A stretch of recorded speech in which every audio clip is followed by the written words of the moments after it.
Well, welcome to another edition of the Inside Job Boards and Recruitment Marketplaces podcast. I am Stephen Rothberg of College Recruiter. I'm the founder and chief visionary officer and the co-host.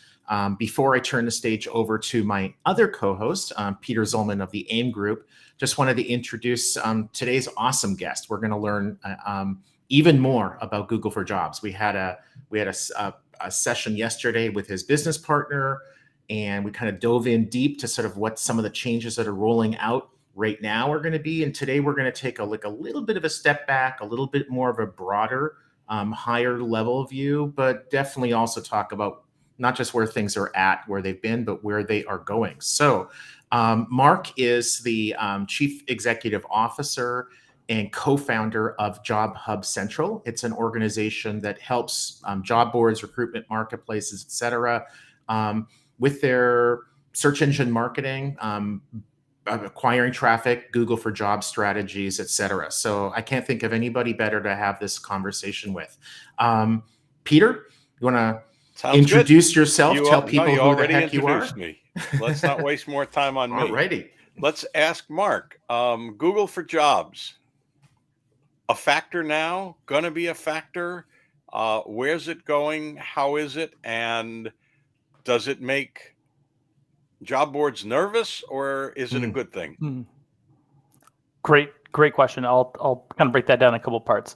Does it matter? Yes. The answer is yes. And I'll tell you for two reasons. One, because if you are a job seeker and you're going on to the internet and you're saying, I'm looking for a job, most of us start our searches on Google, right? Mm-hmm. And so obviously that's a natural place to start even the job search experience. The second reason is, from my experience, it is some of the highest converting traffic that we see across all sorts of channels.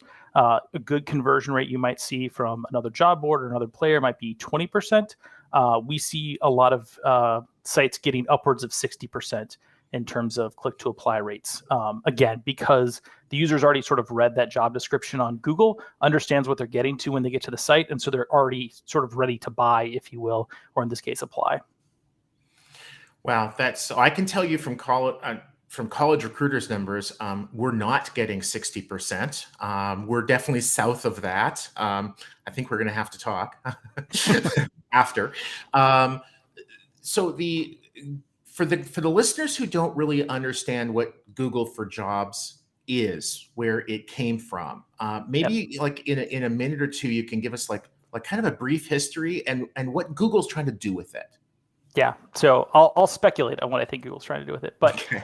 So if you've ever used, the most common sort of widget that people will use is often for flights. So if you go onto Google and you're trying to fly from one place to another, Google will sort of aggregate all those flights and make it a little bit easier for you to sort of figure out where you're going. Google for Jobs is sort of their same strategy, but obviously in the job space. And so they implemented this 6-7 years ago. Up until now, they haven't really been looking to monetize it. It's all been sort of organic traffic. And so everybody sort of is getting free traffic. Everybody loves that. But they're starting to monetize it. And so I think Google is now starting to put more emphasis on this space. Again, as they start to monetize it, I think there's going to be more attention given to it. And I think that's why you saw some of the stuff that Ken talked about yesterday around some of the algorithm updates and some of those things that we're seeing now. They've been tinkering with it, as you said, for 6 years or so, 6-7 years ago. I remember sitting down with somebody in San Francisco who was running the product, and he said, we're still trying to figure this out. Are they serious about it? And when will they get serious about it if they're not serious about it now? I think they're starting to become serious about it. And I think for a couple of reasons. I think one is Google doesn't want to give up this space in the same way they sort of gave up shopping to Amazon. Right. I think Ken talked about this a little bit yesterday, but our belief is that, if you're looking for a cell phone case, you probably don't go to Google. You probably just go onto Amazon, type in iPhone 14, whatever, boom, you sort of found your product. For Google to ensure that Indeed or others don't sort of just become the default, it needs to start to invest in this space. And I think that's why you're starting to see sponsored job postings show up in sort of, in the wild, if you will. There's still a long ways away from fully monetizing that. I think you're going to see that roll out the rest of this year. But when Google starts to monetize, that's when Google starts to pay more attention. And so given to me, those are like positive signals that Google's going to really start to spend more time thinking about this spot.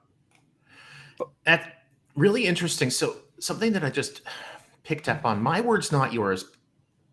It sounds to me that what Google is doing here is a word that was taught to me years ago by Steve Kraut, who at the time was with Next, one of the bigger job board platforms. He liked to use the word coopetition, that organizations could both cooperate and compete. Is that what Google for Jobs is doing here? Yeah, I don't know that Google's ever going to get to a place where it believes that it can be the termination point for everyone, right? They're not going to, sort of house all of that back-end information on that. Google wants to be a place that gets you to your destination as quickly and as simply as possible. It's the same reason that, they don't sell Dell computers. They just drive you to Dell to build the computer, or they help you understand what your computer choices are, ultimately leading you to Dell. I think you're going to see the same thing in this space, where Google's going to say, how can I get this user who's looking for a barista job?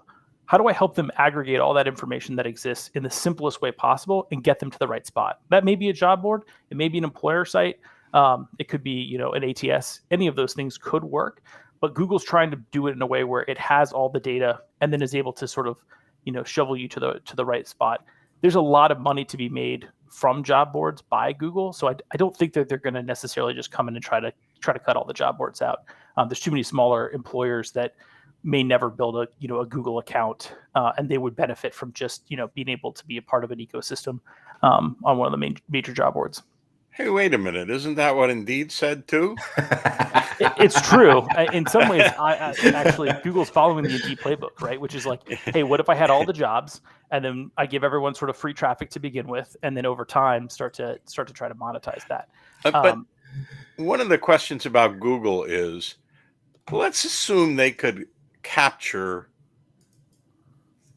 30 million, $300 million worth of revenue in the job space. That's a flea on an elephant. Oh, you stole my question, Peter. Are they going to care? They've been poking around at it for 6 years. It's a flea on an elephant. Do they care? Yeah. I think in some ways it may not even necessarily be about the revenue as much as it is that they need to ensure that they protect the idea that Google is the place to do all your searching, right? And so the job, while the sort of, the job recruitment advertising space may not be the biggest, the idea that Google is the place where you go when you have career questions, when you're looking for career advice, that's what's really critical to Google, right? It doesn't want to miss out on all of that search and all that value and see somebody else sort of come in and become you don't have to go to Google, you just go to wherever that is. And so I think Google sort of retaining that, that go-to spot is almost in some ways maybe even more important than the revenue itself. So speaking of revenue, what we're hearing at College Recruiter is that Google is in the final stages of, call it a pilot, call it a beta, where they are selling sponsored listings, like little product ads, almost like little mini display ads, adjacent to the Google for Jobs search results. And that in Q3, so a month from now, or as early as a month from now, they're going to start rolling that out, not just to a few partners, but basically to the world, so that any job board, any recruitment marketplace, anywhere can buy sponsored ads adjacent to the Google search results. Is that what you're hearing, and what are you telling your clients about that? Yeah, I'm hearing maybe a little bit longer timeline than necessarily that in 30 days we're all going to be able to flip this on our accounts. That's it, but obviously all that's sort of like rumor and speculation at this point. What we're thinking about is where are the pockets where this is going to make the most sense. So if Google were to roll it out as it exists today, there's a lot of searches for things like part-time jobs. and there's not a lot of known intent there, right? Like, what is that user actually looking for? So it's tough to sort of win in that space. Where I think there's going to be a ton of value early on is if you are working, say, with a nursing client, and so someone searches for RN jobs in San Diego. That has a lot of intent. You sort of know what jobs they're looking for. I think that's where there's going to be a ton of value created in the early days, more so than sort of the broader generic searches. And so that's I think who can jump on this early and can really, kind of grab a lot of value out of it. We're just about out of time, and we promised absolutely no gotcha questions, but here comes a gotcha question. Sounds great. I heard yesterday there's a fire sale going on over at Apollo Global. Job Hub Central Buy-in Career Builder? I like that we're spreading that rumor. Couldn't resist. No, not unless Ken's got a deeper pocketbook than I realized. Sorry, couldn't resist. Any last words, Stephen, or should we just thank Mark and wrap it up here? Yeah, no, this was great. It really helped for me to put some of the pieces together, and thank you very much. So for Mark, people that want to reach you, LinkedIn the best way? Any other way you prefer? LinkedIn's my go-to. I'm not a social media savant, so one channel is more than enough for me to manage. Okay. So Peter, I think what he's saying is that he does not consider LinkedIn to be social media. That's another topic for another day. We call it professional networking.